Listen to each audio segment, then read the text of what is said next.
பிரைஸ்லோர் கர்த்தருக்கு ஸ்தோத்திரம். தேவனுக்கு மகிமை. தேவனுடைய பிள்ளைகளே, தேவனுடைய வார்த்தை வெளிப்படும் நேரத்தில் தேவனுடைய வார்த்தையிலிருந்து நம்ம அநேக காரியங்கள் கற்றுக்கொள்ளப்படும். இந்த நாளில் கூட கர்த்தருடைய பிள்ளைகளாக இருக்கிறனா ஒவ்வொரு நாளும் வேதத்தை வாசிக்கிறேன்னா வேதம் நமக்கு என்ன சொல்வதோ அதை அப்படியே செய்ய கற்றுக்கொள்ள வேண்டும். நிறைய பேர் பார்ப்போம், பைபிள் நல்லா படிப்பாங்க, ஆனால் பைபிள் சொன்ன மாதிரி வாழ்வதில்லை.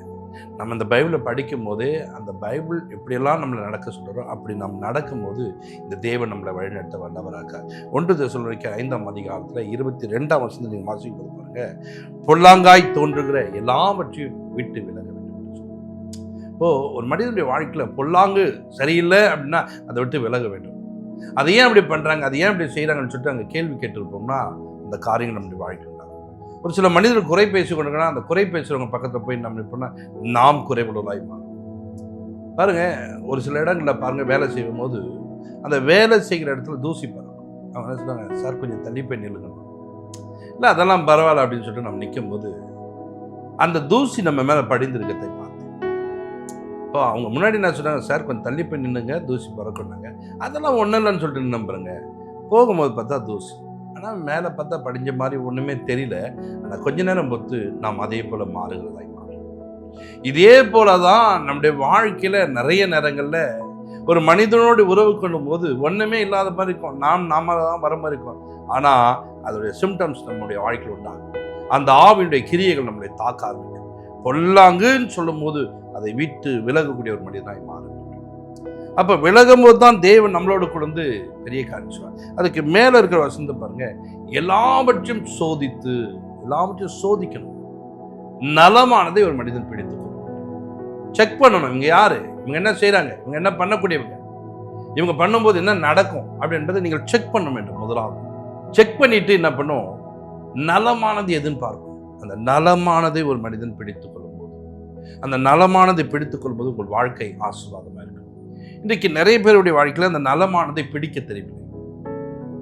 எல்லாம் கரெக்ட் தாங்க, அவரும் மனுஷாங்க, இவரும் மனுஷதாங்க, எல்லாம் கரெக்ட் தாங்க.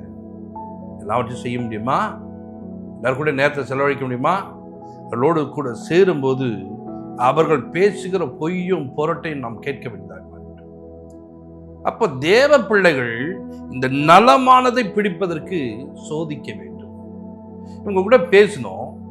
இவங்க கூட பேசும்போது ஒரு நல்ல பழக்கத்தை நம்ம கற்றுக்கொள்ளவில்லையே, நல்ல விஷயம் நமக்குள்ள தோணவில்லையே. இவங்க கூட பேசும்போது இவங்க குறைகளை மாத்திரமே நம்முடைய வாழ்க்கையில் வைக்கிறாங்க, ஒரு நிறைவை கொண்டு வந்து வைப்பதில்லையே. வேதம் இவ்வளவாய் அழகாய் இந்த வார்த்தைகளை சொல்லியிருக்க, இந்த வார்த்தைகள் இப்படி சொல்லப்பட்டிருக்க பாரு, இவங்க பாருங்க வேதத்தின் பிரகாரம் இப்படி வாழாம இப்படி நடந்தாங்க பாரு. வேதத்தை சார்ந்த ஒரு விஷயங்களை பேசாத போது பார்க்கணும், இவங்களுக்குள்ள வேறொரு ஆவி கிரியை செய்து கொண்டிருக்கிறது, வேறொரு காரியங்களை நம்ம கடைபிடிக்க வேண்டும். தேவன் சொன்னால் அந்த தோட்டத்தின் நடுவில் இருக்கிற காரியங்களை பார்த்து, அப்ப தோட்டத்தின் நடுவில் என்ன சொன்னார் அவரு, இதை புசிக்க வேண்டாம் மற்ற எல்லாத்தையும். அப்ப பாருங்க, எதை செய்யக்கூடாதுன்னு சொன்னா அதன் மேல என்ன பண்ண பெரிய வைக்கிற உடனே பாருங்க, அங்கிருந்து அந்த காரியத்தோடு ஃப்ரெண்ட்ஷிப் வைக்கும்போது அந்த சர்பத்தோடு அவர்கள் பொல்லாங்குள்ளவர்களாய் மாறினார்கள், தேவனுக்கு விரோதமான காரியங்களை செய்வதாய் மாறினார்கள். அப்போ நலமானதை பிடிக்க வேண்டியவங்க நலமில்லாததை பிடிக்க கற்றுக்கொண்டார். நலமில்லாததை ஒரு மனிதன் பிடிப்பது வேலையா? நம்ம அதற்காகத்தான் பிரயாசப்படுறோமா? அதுதான் நம்முடைய காரியங்களா? ஆண்டவர் அதற்காகத்தான் நம்மளை அழைத்திருக்கிறாரா? யோசிக்க வேண்டாம். ஒரு காரியங்களை நம்ம பார்க்கும்போது இது சரியில்லை, இப்படிப்பட்ட காரியங்களை நாம் விட்டு விலக வேண்டும் என்று வேதம் சொல்றோம். அப்போ ஒரு மனிதன் விட்டு விலக வேண்டும் சொன்னா, விலகாம இருக்கனா அவன் நலம் எது என்பதை அவன் என்ன பண்ண சோதித்து பார்க்கவில்லை. இது உள்ள போது என் வாழ்க்கை எப்படி கெடுக்க போகுது, இவைகள் உள்ள போகும்போது எனக்கு என்ன உண்டாகும்? உடனே பாருங்க, ஒரு பொருளை பார்த்தோன்னே இதை சாப்பிட விடுறதா, கொஞ்சம் தின்னப்பனா நாக்கல, இது விறுவிறுக்கு, இது எனக்கு வேண்டாங்க, இல்லை இது நல்லா சுவையா இருக்கு, அது வாங்குங்க கொஞ்சம். பாருங்க, அந்த கொஞ்சம் தன்மையை எடுக்கும் போதே அந்த பொருளை நம்ம வாங்கணுமா வாங்கக்கூடாதா, அதை சாப்பிடணுமா சாப்பிடக்கூடாதா, இப்படிலாம் முடிவு பண்ண தெரிஞ்ச உனக்கு கவனிங்க, இந்த அற்புத காரியங்கள், இந்த உணவு ஒரு சாதாரண ஒரு விஷயம். இவைகளை நீங்கள் சோதித்து இப்படிலாம் அறிந்து கொள்ளும் போது உங்கள் ஆத்மாக்குள்ள போகிற ஒரு உணவு, இந்த ஆத்மாவோடு உறவாடுகிற காரியங்களை நீங்கள் எவ்வளவாய் சோதிக்க வேண்டும் தெரியுமா? இன்னைக்கு அந்த சோதனை இருக்குதா நம்ம கிட்டனா? இல்லை. நிறைய காரியங்கள் நீ அவைகளை விட்டு நலமானது என்ன பண்ணும் பிடித்து கொண்டு நீ என்ன பண்ணும் விட்டு விலகும் போது தான் இந்த தேவனும் கூட இருப்பார், சமாதானத்தின் தேவன். இன்னைக்கு நிறைய பேர் பாருங்க, பொல்லாங்க விடவே மாட்டாங்க. பொல்லாப்பு என்ன பண்ணுவாங்க? செய்து கொண்டே இருப்பாங்க. நலமானதை பிடிக்க மாட்டாங்க. இப்போ இவங்க வீட்டுக்குள்ள தேவன் வாசம் பண்ணுவாரா? இருக்க மாட்டார். என்ன சொல்லுவாங்க தெரியுமா? இப்போ ஒரே பிரச்சனையை பாஸ்டர், ஒரே பிரச்சனை இருக்குது, ஏன் தான் எங்கள் வீட்டுக்குள்ள பிரச்சனை? நீ தான் நலமானதை பிடிக்கலையம்மா, உன் வீடே குறை பேசுகிற ஒரு வீடாக மாறி போச்சு. நீங்கள் இருக்கிறீங்கன்னா மொத்த பேரும் சேர்ந்து குறைகள் என்ன இருக்கோ அதை பேசி கொண்டிருக்க மனிதராக மாறிவிட்டு, குறையை தவிர நிறைவை பேசுவது இல்லை. நான் இப்போ சொல்கிறேன் பாருங்க, உங்களுக்கு குறைகள் நிறைய இருக்குது நம்மளை சுற்றிலும். அதில் நிறைவை நீங்கள் தேட கற்றுக்கொள்ள வேண்டும். ஒரு கடைக்கு போகிறோம் என்று சொன்னால் கடையில் பாருங்க ஏராளமான உடைகள் இருக்குது. ஒன்று என்னோட பெரிய சைஸாக இருக்குது, ஒன்று என்னோட குட்டி குட்டியாக இருக்குது நிறைய. கவனிங்க, இன்னொன்று பார்த்தீங்கன்னா பெண்கள் ட்ரெஸ்ஸாக இருக்குது, இன்னொன்று பார்த்தீங்கன்னா ஒரு சின்ன சின்ன பிள்ளைகளை, இப்படியெல்லாம் ட்ரெஸ் இருக்கு. எல்லாத்தையும் பாருங்க நம்ம எடுத்து போய் போடணும். அப்படி இல்லைங்க. தேடும் நலமானது எது, எனக்கு எது போட்டால் நல்லா இருக்கும், என் விலைக்கு என்ன தகுதி அப்படி என்பதை தேடி 10 நிமிஷம் 1 மணி நேரம் 2 மணி நேரம் செலவு பண்ணி நமக்கு வேண்டிய உடைகளை எடுப்பது போல இன்னைக்கு நாம் என்ன பண்ணுறோமா, நம்மளை சுற்றிலும் இவ்வளோ அசுத்தங்கள் இருந்தாலும் நல்லவைகளை எடுத்து உன் இதயத்துக்குள்ள வைக்க வேண்டும். அப்போ நல்லவைகளை எடுத்து நீங்கள் உள்ள வைக்கும் போது தான் நீங்கள் நலமானதை பேச முடியும். இல்லை என்று சொன்னால் நீங்கள் நலமானதை உள்ள வைக்காதனால நலம் அற்றதை பேசுவீங்க. அப்ப நீங்க பேசுற பேச்சு ஒருத்தரை வேதனைப்படுத்தும், ஒருவனை கலங்க பண்ணும், ஒருவன் கண்ணீர் விடுவான். காரணம் நீங்க பண்ண காரியம் தான். இன்னைக்கு உங்களுடைய காரியங்களை ஒரு மாற்றத்தை உண்டு பண்ணி, இன்னைக்கு ஒரு மாற்றம் வேணும்.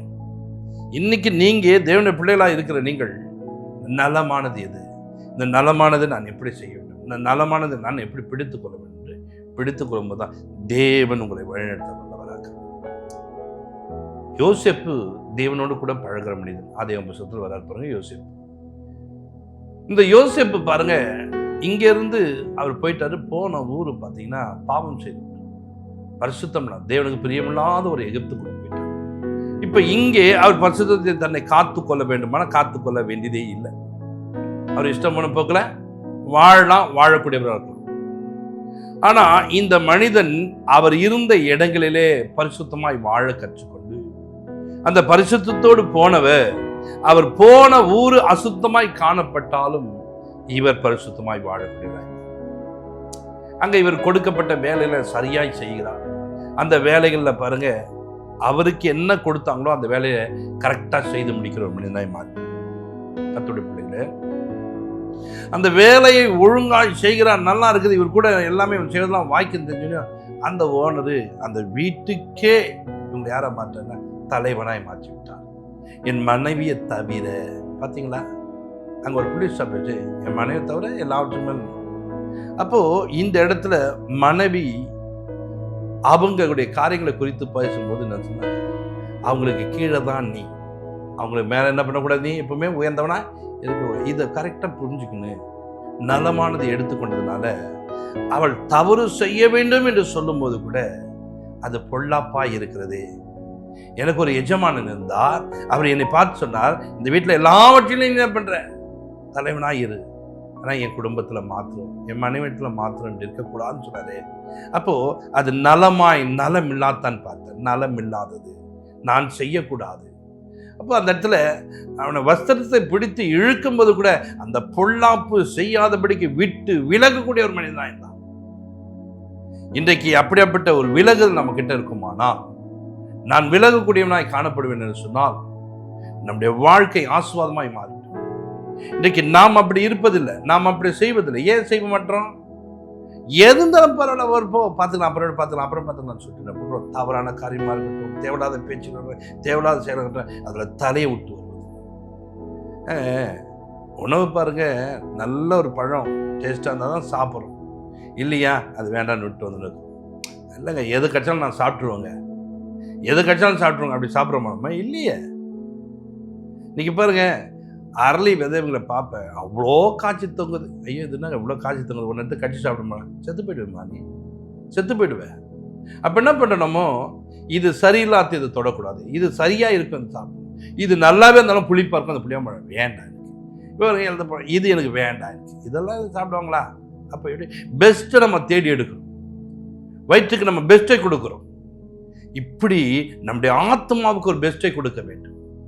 அப்படி கொடுக்கும் போதுதான் உன் வாழ்க்கை ஆசீர்வாதமாய் இருக்கும். இப்படி இந்த பொல்லாப்புக்கு விலகும் போதுதான் இந்த மனிதனுடைய உயர்வு. எந்த ஊருக்குள்ள பாருங்க அசுத்தமா இருக்கோ அந்த ஊருக்குள்ள ஒரு மனிதன் பரிசுத்தமாய் வாழ்வதனால அந்த தேவன் அவளோடு கூட இருந்தார். இப்ப யோசேப்பு இருந்த ஊர் பாருங்க பாவம் நினைஞ்ச ஊர் தான். ஆனா யோசேப்பின் நிமித்தம் தேவன் அங்க உள்ள போயிட்டார். இப்ப யோசேப்போடு கர்த்தர் இருக்கிறார். பாத்தீங்களா, இவ்வளவு நேரம் எங்க இருந்தாரு, இப்போ அவரோடு கூட இருக்கிறவாய் மாறினார். காரணம் அவர்கள் பாருங்க அந்த பொல்லாப்புக்கு விலகிற ஒரு மனிதனாய் காணப்பட்டார். யோபை குறித்து நீங்கள் பார்க்கும்போது கூட இந்த யோபு இந்த பொல்லாப்புக்கு விலகிற ஒரு மனுஷன். ஊர் பாருங்க எப்படியாப்பட்ட ஒரு ஊரா இருக்குது. அந்த ஊர் ஃபுல்லா அப்புறம் ஊர் தேசத்துல பாருங்க ஒரே ஒரு மனுஷனை மெயின் பண்ணி சொல்றாரு. அப்ப அந்த மனிதன் அந்த தேசத்துக்குள்ள எப்படி இருக்கிறான்னா பொல்லாப்புக்கு விலகிற ஒரு மனுஷனாய் காணப்பட்டார். உத்தமனும் சன்மார்க்கனும் தேவனுக்கு பயந்து பொல்லாப்புக்கு விலகக்கூடிய ஒரு மனிதனாய் காணப்பட்டார். பொல்லாங்குக்குள்ள இல்ல, பொல்லாப்புக்கு விலகி வருகிற ஒரு மனிதன். அப்ப அந்த மனிதனுடைய வாழ்க்கை பாருங்க எப்படி மாறிச்சு, எப்படியாப்பட்ட ஒரு பரிசுத்தத்துக்குள்ள விரும்புறாரு. இப்ப பாருங்க இந்த தேவன் எங்க இருக்கிறன்னா இந்த யோபுவோட கூட இருக்கிறார். யோபுடைய வீட்டுக்குள்ள வாசம் பண்றார். காரணம் அவங்க பாருங்க பொல்லாப்புக்குள்ளகிறாங்க. இன்னைக்கு நீங்க இந்த பொல்லாப்பு செய்வதே, பொல்லாத காரியங்களை பேசுவதே, பொல்லாத விஷயங்களை நீங்க பிணைப்பதே வேலையா இருந்தா உங்க வீட்டுக்குள்ள யார் இருக்கிறாங்க? யாருக்குங்க யோசிச்சு பாருங்க. வாதைவன் கூட அணுகாது பொல்லாப்புனுக்கு நேரிடாதுன்னு சொன்னாரு. அப்ப அவரும் கூட இருக்கணும். இப்ப பொல்லாப்பு உன் வீட்டுக்குள்ளேயே தங்கி இருக்குது, உனக்கு நேரிடாதுப்பா, உன் எதிர்க்க கூட வராதுப்பான்னு சொன்னாரு. ஆனா இன்னைக்கு நிறைய பேருடைய வாழ்க்கைக்குள்ளவே இருக்குது அது பொல்லாப்பு. இவங்க நலமானது ஒண்ணு கூட செய்ய மாட்டாங்க. பொல்லாத காரணம் செய்ய சொன்னீங்கன்னா இவங்க பயங்கரமா செய்வாங்க. அடுத்த செகண்ட்ல ஒருத்தவங்களை வேதனையா பேசி விட்டு ஒண்ணும் இல்லாம ஆக்க தெரியும். ஐயோ நம்ம இப்படி பேசுறோமே, நம்ம பேசுவதனால அவங்க வேதனைப்படுவாங்க. அதெல்லாம் நினைக்கவே மாட்டாங்க. ஏன்னா அவங்களுக்கு பொல்லாப்பு செய்யறது தான் வேலை. மற்றவங்களை வேதனைப்படுத்தணும், மற்றவங்களை அழ வைக்கணும், மற்றவங்களை கலங்க வைக்கணும், இவங்களுக்கு அதே வேலை. நான் சொல்ற தேவனுடைய பிள்ளைகளை, நம்முடைய தேவன் தேற்றக்கூடியவர், நம்முடைய தேவன் ஆற்றக்கூடியவர், நம்முடைய தேவன் பலப்படுத்தக்கூடியவர். நீ அவருடைய பிள்ளை என்று சொன்னால் தேற்றக்கூடியவனாய் மாற வேண்டும், பலப்படுத்தக்கூடியவனாய் மாற வேண்டும். கலங்க வைக்கிறவன்ல கலக்கத்தை துடைக்கிறவனாய் பாருங்க. உன்னுடைய தாய் தேற்றுவது போல நான் உங்களை தேற்றுவேன் என்று தேற்றக்கூடியது. உங்கள் வாயின் வார்த்தை அப்படி தேற்ற வேண்டும். இப்படி ஒரு கண்ணீரை தொடச்சி நான் இருக்கமா அப்படின்னு சொல்றோமோ அது போல தேவ பிள்ளைகளே உங்கள் வார்த்தை அப்படி இருக்க வேண்டும். உங்கள் வார்த்தை அப்படி இருக்கும்போது தேவன் உங்களை வழிநடத்த வல்லவராக. கர்த்தருடைய பிள்ளைகளே, இந்த யோபு தன்னுடைய தேசம் முழுவதும் எப்படி இருக்கும் தெரியாது. ஆனா அந்த தேசத்துல அவர் பொல்லாப்புக்கு விலகிற ஒரு மனிதனாய் காணப்படுத்தினார். யோபுடைய வீட்டுக்குள்ள தேவன் இருந்தார். இன்றைக்கும் இந்த நாள்ல இந்த செய்தியை கேட்கிற தேவ ஜனமே, உன் வாழ்க்கையில தேவனுக்கு பயந்து இரு, தேவனுக்கு பயந்துரு. நீ பொல்லாப்பு என்று தோன்றுகிற எல்லாவற்றையும் விட்டு விலக கற்று விலகி போ. விலகுவியானால் உன் வாழ்க்கை ஆசீர்வாதமாய் மாறும். விலகுவதற்கு நீ பிரயாசப்பட வேண்டும். விலகக்கூடிய மனிதனாக இருக்கும்போது நான் விலகிட்டேங்க, நான் என்னன்னா அங்கே பொல்லாப்பு கூட இருந்தால் இருக்கலாங்க, இப்போ விலகிட்ட நான் தனியாக வந்து நிற்க போகிறேன். தனியாக நீ நிற்கும் போது உன் கூட தெய்வம் வந்து நிற்பா. சமாதானம் வாழ்க்கையில் இருக்கும். நீ பரிசுத்தமாக்கப்படுவே, நீதிக்குள்ளாக நடத்தப்படுவ. ஜெபிப்போம். பரலோக பிதாவே, உமக்கு நாங்கள் நன்றி செலுத்தல் பண்ணுறேன். இப்பொழுது எங்களை தாழ்த்தி அர்ப்பணிக்கிறோம். பரிசுத்த ஆவியானவரே, இந்த நாளிலே இந்த செய்தியை கேட்கிற மக்கள் ஆண்டவரே, இன்னும் தேவனு கூட நெருக்கும்படிக்கு, பொல்லாப்பாய் தோன்றுகிற எல்லா விஷயத்தையும் விட்டு விலகும்படிக்கு பிள்ளைகளுக்கு நீங்க பலனைத்தான் ஆசீர்வதி. தேவையெல்லாம் சந்திக்கப்பட்டதுக்காய் நன்றி. இவர்கள் கர்த்தருக்குள்ளே வளரத்தக்கதாக அப்பா, எதெல்லாம் சரியில்லாத விஷயமோ அதை விட்டு விலகத்தக்கதாக, நலமானதை பிடித்துக் கொள்ளத்தக்கதாக பிள்ளைகளுக்கு கிருபைத்தான் வழிநடத்தும். ஆசீர்வதி.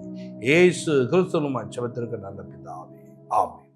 நீங்கள் தொடர்பு கொள்ள வேண்டிய எங்கள் சபை முகவரி: இரட்சகர் இயேசு கிறிஸ்து திருச்சபை, நம்பர் 1, 5வது தெரு, புதுநல்லூர், சோமங்கலம் மெயின் ரோட், குண்டத்தூர், சென்னை 600009.